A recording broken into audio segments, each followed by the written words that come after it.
Welcome to this episode of the Million Dollar Mastermind. I'm Larry Weidel, and before we get started, if you want to know exactly how to win again and again, go to weidelonwinning.com/webinar now to watch something I've put together for you. Now let's get going into this episode of Million Dollar Mastermind. I'm here talking with Gurpreet Singh, who's a trailblazer in business, in leadership development. She's an inspiration for men and women all over the country. She's from India. We've already heard about her fortune teller experience in India at age 6. And so thanks for being here, Gurpreet. Thank you for having me. Can I ask you about how you got here from India? Were you your family from India? Were you born here? Did you? Yes. Yeah. My family's from India. I wasn't born here. I came here when I was 3 years old. And my father was an engineer. He was an air conditioning engineer. And he came here, looking for a better life. And myself and my 2 sisters and my mom, we migrated here, early 70s. You didn't really penetrate the country that much. You got to New York City and stopped.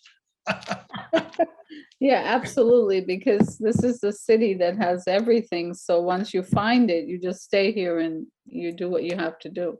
And that's exactly what the people in New York think. And as far as we're concerned, you guys just keep that thought. There's too many New Yorkers are moving all over the country now to get away from the city. But tell us now, when you left, what were you looking for your first situation?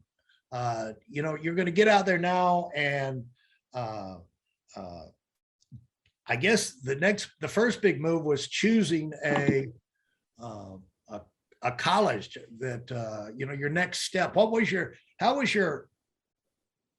was this forming in your mind about what your progress would be going forward? Just a standard college, get a job, move up from there type thing, eventually get your own business?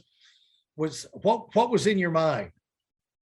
Well, what was in my mind after leaving business school, because I was, in the city for 4 years in high school, now I started thinking about, okay, it kind of became a rat race, going to the city every day. And then I said, okay, now I have to move my college to local, maybe Queens, that's how I picked St. John's University. I wanted to have a car. I wanted to explore other things. And of course, going into St. John's and, my major was business, just continuing and searching for what I was looking for. Any big lessons that you took away from your college experience, and what was your first experience out in the job market? The college experience basically was good, right? We did learn a lot from business school, but it was kind of vague. It wasn't specific. So I started going out in the world, having 2 jobs, realizing I had this $40,000 of debt to pay off, and I needed to get more hours. So I had 2 jobs. I did different type of jobs. I was in computer programming, and also I used to work at a store part-time, and just really going out there and meeting people kneecap to kneecap and learning from everyone was my goal. And searching, I didn't know what it was, like you said, I knew, that business high school was very specific, but going into college, it was a little vague and it got a little fuzzy. So I tried many different things to find what I was looking for, because a lot of people say, well, I really can't find it. Well, you don't know that you found it. You have to search for it. And it doesn't just show up automatically for you, sitting in the couch. You have to take some action, and through the action, you realize, well, I like this kind of, and then I like this kind of, and then you put all the pieces together. Yeah. And that's what people misunderstand, because if they heard that first episode, they would be saying, Gurpreet always knew what she wanted to do, which was be a success in business and have her own thing. But there's a long way from having that thought to being able to make it happen. The first thing we talked about was the education, but then you've got to climb the ladder and you got to see, what kind of business, where, how fast can you make that happen? There's a lot of things involved, and you refine those things. Talk about that fact that where you don't necessarily have clarity on exactly what kind of business, when, how it's going to work. And you're never going to do that unless you get out and get experience in the real world. That's what I'm hearing you. Like if someone was listening and they're saying, just tell me what to do, tell me. Well, take advantage of what's in front of you. And if you have to work 2 jobs, 3 jobs or whatever, learn as much as you can learn so you can move up, because there's things out there, that's the real education and you're getting paid for it. But don't go there like a lump on a log. Go in there with questions. Again, do this thing, do the extras in these jobs. Meet the key people.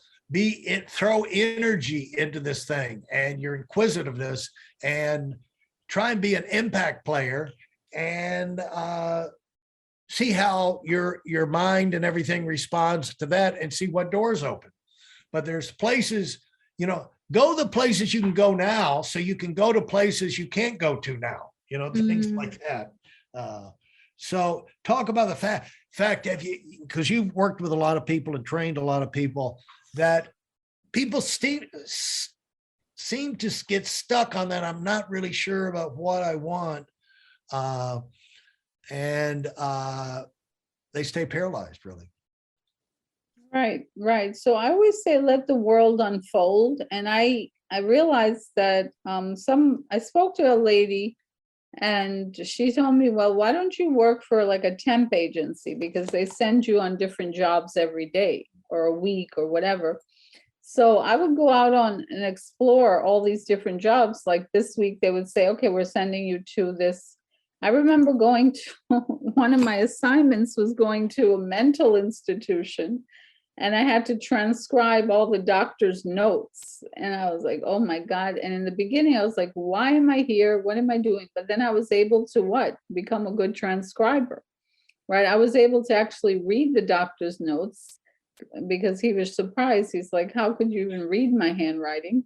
So I had to look deeper into that. And I was locked up in a room all day transcribing a lot of papers, and it made me focus. So I learned about focus. I remember one year I had to work at a place where they had inventories. So that made me look at a lot of different things and a lot of different products and say, wow, how did they come up with this? How did they come up with that?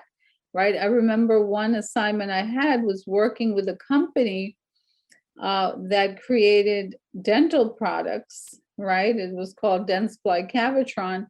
And my job was to, again, work with different people, help them, and become like that, kind of Gal Friday, they call it, right? The in-between kind of person. But one day the receptionist, she was out, and they were like, okay, well, we need you to manage these 42 lines. And I was like, what? Are you kidding me? And then I was able to do that. And then I learned how to talk to people. People always ask me till today, aren't you afraid of talking on the phone? I said, no, I love talking on the phone. After that job assignment, I talked to so many people every day. My job was very important. If I didn't connect them to the right person, we could lose business. So I had to know who the people were, how to connect them to, the new people who wanted to become customers, and a lot of dentists, that were buying the products. So again, I learned a lot of technical terms. Yeah. And you're a much more entertaining guest at cocktail parties. Yeah, absolutely. Well, I'm not a cocktail kind of party person, because small talk is not something I'm good at. But, I was able to connect with people at a higher level. And even though I thought I wasn't a people person, when I look back at my resume, I had to deal with different types of people. Hey, listen, there's a lot of information online, but there aren't a lot of people who've actually done something. In my case, I've actually built a successful business that's accrued over $5 billion in assets under management and has done well even during trying times. Now, if you want to know exactly how I've done this, go to whiteelementwinning.com/webinar now. I've compressed a decade of learning into 5 short weeks just for those of you who want to give yourself an incredible advantage and are tired of waiting and watching others move up. Yeah. And, the thing is, you might rethink the small talk thing because that does help you connect with people. Yeah, well, I learned that later, but at that point, I was not a small talk kind of person. Yeah, you were a now driven person. You were a driven person. Yeah. And because you were trying to get someplace, that's nothing to apologize for. And, you were using your time. You were not wasting your time. And you wanted to accomplish things, and you wanted to accomplish things that mattered. I found when I was building the business, when I wrote like even reports and competitions and things like that, I never had them typed.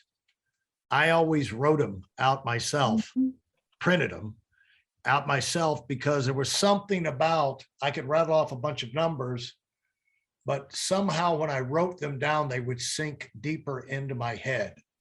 And I would have, I don't know if it slowed me down, and I would have time to realize the import of what the information was or where to connect it. But slowing down like that, like our competition sheets and everything like that, even when we had 40 full-timers, when I started, I told our guys, I said, if I have the secretaries type it up, you guys are going to get the idea that we're some kind of big deal company. And I said, as far as I'm concerned, we're nothing. And you're going to have to try and read my scribbling until we take over number one of the company. And we did in 9 months. So, the advantage was what I got. And so when did you get in this journaling thing? This journaling? I heard that one when I was 16 from Oprah Winfrey. And I was watching her show one time, and she was talking about her journaling and her thoughts and everything. And I just, basically went to at that time it was one Woolworth or something. I don't know what it was, but it was one of those stores where they had these cheap little notebooks, and I started journaling and just putting thoughts down. And since then, I just have, journal after journal, but I don't really keep the journals. I get rid of them, and I start the new year, and I start focusing on new thoughts. I don't have an idea. I think every day is a new day. Yeah, you should save those things, because now we have 1,500 pages of journaling from Leonardo da Vinci. And so maybe down in the 100 years from now, they're going to say, did anybody have Gurpreet's journals? He threw them away. What? Well, I don't know, but I personally, I don't think anybody wants to read that, but. Yeah, I made a decision with mine, and that is they're so personal. I do them in a way that nobody can access them. I do it on the computer, but they're under strict encryption that I don't want to be broken. I have plenty of stuff out for the public and out for people to know. I try and put it all out there, but my own notes, which is where I start the day with that, and Wow. That, and I have it programmed. I've got templates for to make sure during the course of a week I can give thought to different issues, and the computer's great for that, setting up the templates and getting yourself organized. But with Hugo, you're telling me that something actually good came from watching a Oprah Winfrey show? That's Yeah. Yeah. I mean, I learned a lot from Oprah Winfrey, and my other biggest teacher was Dr. Wayne Dyer. Because he used to come on public TV, public channel, and I didn't watch TV. I was the person that my father would program me not to watch TV. He said, TV wastes time. TV takes away from your life and everything. So the only thing we would watch is like public TV, Masterpiece or whatever. And I remember him one day being there, and my father was listening to him, and I was listening from the background, and lo and behold, he was speaking things that I needed to know about the universe and how it works and how our thoughts work. And he broke these things down. And from then I was listening to him every day practically. Unbelievable. And what would you say is the one thing that you would give him credit for helping you understand that is a key cornerstone for you, kind of a foundational type part of your thinking even today? When I think of Dr. Wayne Dyer, I think of don't focus on what you don't want, focus on what you do want. And he always spoke about looking inside for the answer, not outside. Everything is an inside job, just like how there's a book called Success is an Inside Job. And, success is not an accident. And I would attribute him to that because he always gave good examples. Because I remember the example he gave, he said, if you lost a set of keys outside the house, why are you looking inside the house? Right? And if you ask somebody to help you find those keys, the first question they would ask you is, where did you lose the keys, inside or outside?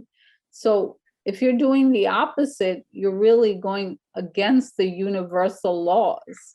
So I think I would really attribute him to that, because all I can think about, I can hear him in my head even today, even though, he's no longer on the earth, but he left behind all this material. Yeah. And it's important on your way up and really throughout your life to be exposing yourself to people who have the kind of ideas, thoughts, and input that can have that kind of permanent impact on you, positive impact on you.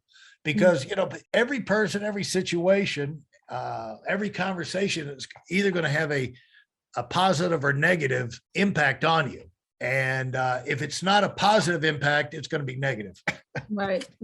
Absolutely. And so you want to choose to expose yourself, put your ears and your face and your eyes around people, around situations where your intake is likely to be positive. And because what happens there is you become more powerful and focused in making decisions, more of the right decisions quicker as you move forward, and even choosing which activities to do and which opportunities to follow. Absolutely. And one other thing I would attribute him to teaching is visualization. Like he taught it where you can meditate, visualization, meditate on what you want your life to look like. You can create your life.